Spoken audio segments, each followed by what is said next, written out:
Assalamualaikum warahmatullahi wabarakatuh. Alhamdulillahirabbil alamin. Alhamdulillahirabbil alamin.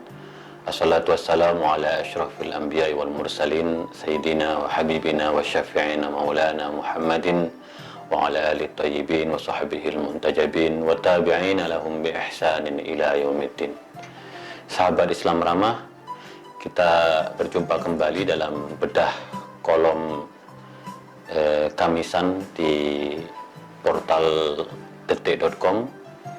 Pada minggu ini saya menulis tentang dibalik ketidakpastian Arab Saudi soal haji.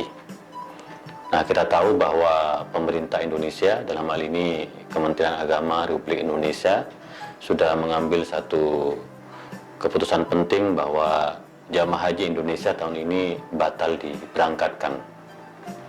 Nah, ini salah satu alasannya adalah karena ketidakpastian pemerintah Arab Saudi tentang penyelenggaraan ibadah haji tahun ini.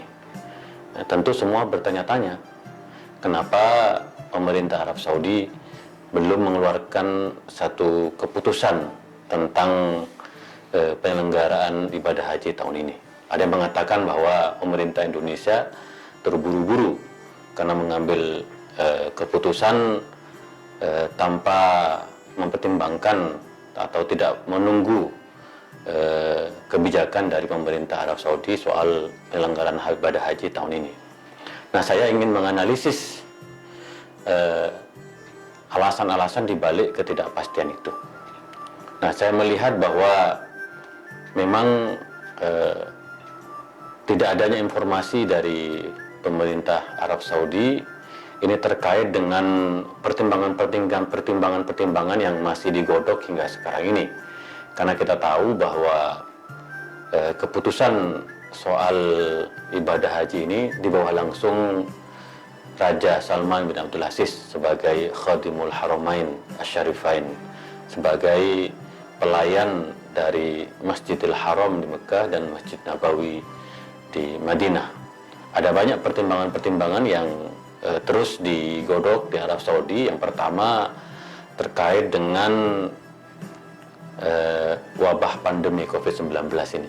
Kita tahu di media-media Arab Saudi, saya baru saja membuka Al-Watan News menyatakan bahwa hari ini ada sekitar 100.000 lebih warga Arab Saudi yang positif COVID-19. Di mana pusatnya yaitu di Riyadh, lalu kemudian di Jeddah, lalu kemudian di Mekah, Madinah, dan beberapa tempat yang lain. Artinya bahwa new normal yang mulai diberlakukan di Arab Saudi masih ditemukan warga yang positif COVID-19. Jadi artinya bahwa tidak ada tanda-tanda kurva yang melandai, alih-alih mereka yang positif COVID masih terus bertambah jumlahnya di Arab Saudi. Ini tentu menjadi pertimbangan bagi pemerintah Arab Saudi untuk memutuskan apakah penyelenggaraan ibadah haji tahun ini masih akan tetap dilangsungkan atau tidak.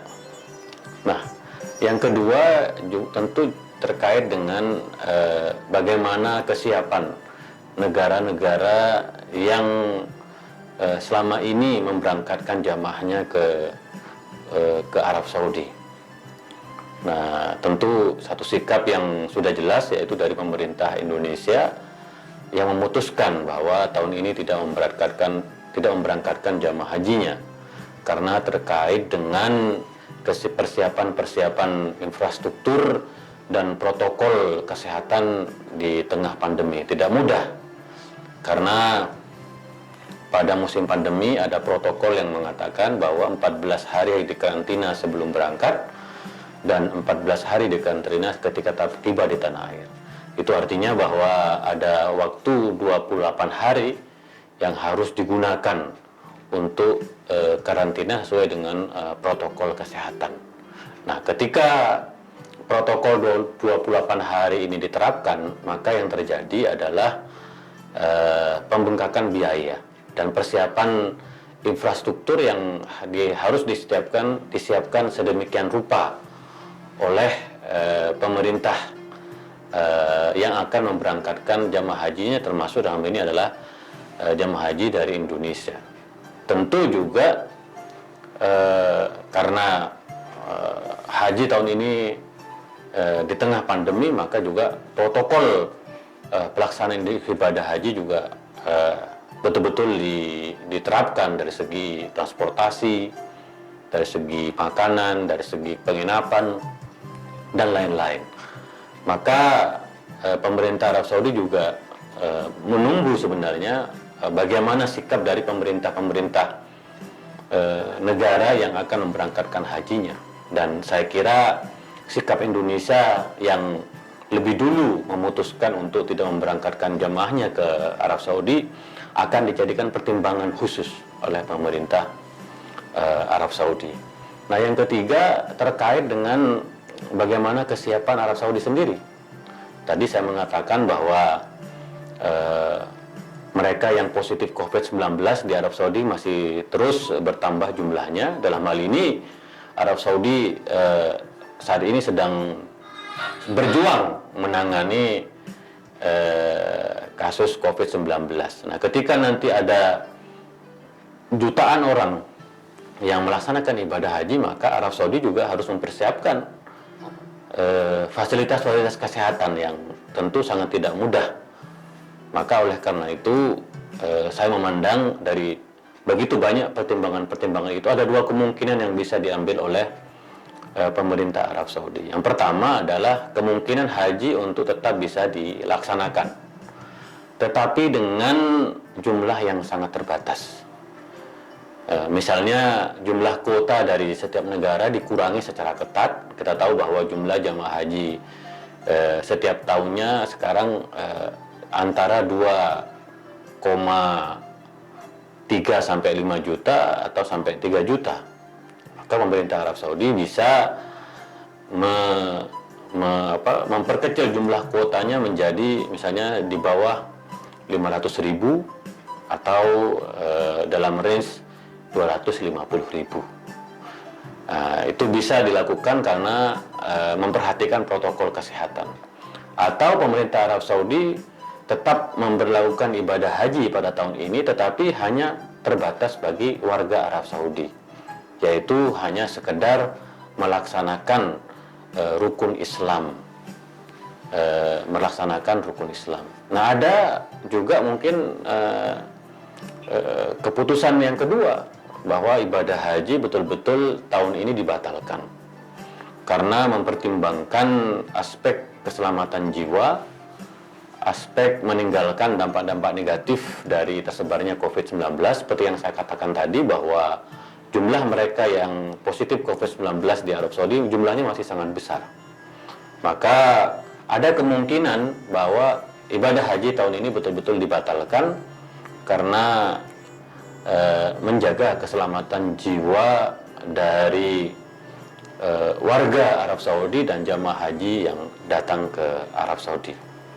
Tentu kalau keputusan yang kedua ini diambil, maka pemerintah Arab Saudi juga merespon sikap dari pemerintah Indonesia yang dengan tegas mengambil sikap membatalkan keberangkatan jamaah haji dari Indonesia. Maka kita akan menunggu, karena bagaimanapun seperti yang saya katakan tadi, bahwa keputusan tentang penyelenggaraan ibadah haji tahun 2020 ini sepenuhnya di bawah Raja Salman bin Abdul Aziz, karena sebagai Khadimul Haramain Asy-Syarifain, sebagai pelayan dua kota suci, yaitu Masjidil Haram di Mekah dan Masjid Nabawi di Madinah. Tentu kita dalam beberapa hari yang akan datang akan mendengarkan keputusan resmi dari Raja Salman bin Abdul Aziz, walaupun ketika saya buka sebuah media-media di Arab Saudi belum ada penjelasan yang memastikan apakah pelaksanaan ibadah haji tahun ini masih akan digelar oleh pemerintah Arab Saudi atau justru dibatalkan. Tetapi kita tahu bahwa Arab Saudi di tengah pandemi ini sedang mengalami satu defisit anggaran yang lumayan besar, sehingga mega proyek NEOM yang rencananya akan dilangsungkan tahun 2030 maka terancam mundur atau dibatalkan seiring dengan menurunnya harga minyak internasional akibat perang harga dengan Rusia. Belum lagi dengan kebijakan dengan ekonomi defisit anggaran yang luar biasa, Arab Saudi mengambil satu kebijakan dengan menaikkan pajak. Tentu kebijakan ini sangat tidak populer, dan oleh karena itu ada yang mengatakan bahwa popularitas Muhammad bin Salman akan terus merosot karena dianggap tidak bisa memimpin di tengah krisis pandemi ini. Dan tentu bahwa kita tahu Muhammad bin Salman sangat ingin melanjutkan sebagai suksesor dari Raja Salman bin Abdul Aziz, dan dia telah melakukan begitu banyak manuver-manuver politik dan membungkam seluruh kelompok-kelompok kritis atau mereka yang tidak sejalan dengan sejumlah kebijakan Muhammad bin Salman. Ada banyak ribuan para dai kritis ditangkap. Yang terakhir adalah kasus jurnalis Jamal Khashoggi yang dibunuh di kantor konsulat jenderal Arab Saudi di Istanbul. Jadi sahabat Islam ramah, bahwa Arab Saudi memang sangat membutuhkan pemasukan anggaran, diantaranya dari sektor haji ini. Maka pertimbangan-pertimbangan tadi itu begitu menjadi satu pertimbangan khusus bagi pemerintah Arab Saudi. Di satu sisi ingin agar haji tetap dilaksanakan untuk mengamankan devisa pemasukan kerajaan, tetapi di sisi lain ada ancaman COVID-19 yang tentu akan juga menjadi perhatian serius. Seperti yang saya katakan tadi, bahwa mereka yang positif COVID-19 di Arab Saudi jumlahnya mencapai 100.000 orang, jumlah yang sangat besar. Bahkan ada mengatakan sebenarnya jumlahnya lebih dari apa yang disampaikan oleh media-media resmi di Arab Saudi. Jadi itulah kira-kira dibalik lambannya, dibalik ketidakpastian Arab Saudi soal penyelenggaraan ibadah haji tahun ini. Itulah kira-kira dari saya. Selamat membaca tulisan saya di detik.com setiap hari Kamis tentang isu-isu Timur Tengah, karena bagaimanapun isu-isu Timur Tengah sangat menarik, penuh dinamika dan mempunyai pengaruh besar di negeri kita. Itulah kira-kira dari saya. Wa ma taufiqi illa billah, alaihi tawakkaltu wa ilaihi unib. Wa akhiru da'wana alhamdulillahi rabbil alamin, wallahu muwaffiq ila aqwamit thoriq. Assalamualaikum warahmatullahi wabarakatuh.